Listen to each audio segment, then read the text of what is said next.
প্রতিদিনের মতো সকাল সকাল বেরিয়ে পড়লাম ডিউটির উদ্দেশ্যে। মার্সিডিজ বেঞ্চ এখানে রাস্তার ডাস্টবিনকে পড়ে থাকতে দেখা যায়। এটা কলকাতা বস, এখানে সব কিছুই সম্ভব।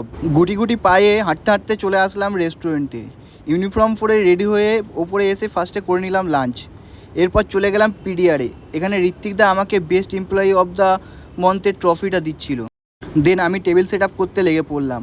আজকে আমি স্কেল ইউজ করছিলাম যাতে টেবিল সেট আপের অ্যালাইনমেন্টটা একদম পারফেক্ট হয়।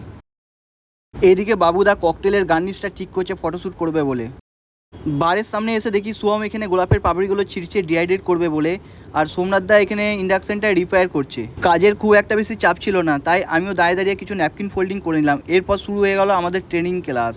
ঋত্বিকদা আজকে আমাদের ব্রাঞ্চ মেনুর ট্রেনিং নিচ্ছিল, আরও অনেক নতুন নতুন টপিক নিয়ে আলোচনা করছিল। ট্রেনিং শেষ করে আমি ক্লথ বয়েল করতে লেগে গেলাম, আর পিডিআর এসে দেখি শিউলি রানী এখানে ল্যাপটপে কাজ করছে।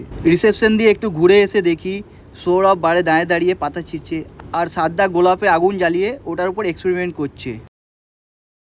ডিউটি শেষ করে বেরোতে দেখি আমাদের চিত্রগুপ্তি মিঠু রানী লেখালেখি করছে বারের খাতা নিয়ে, আর এদিকে শান্তনুদা গার্বেজ চেকিং করাচ্ছে হাউসকিপিং দিয়ে। মুখে কিন্তু সেই স্মাইল আছে। দেখা হচ্ছে নতুন ভিডিওতে। Tata, bye bye.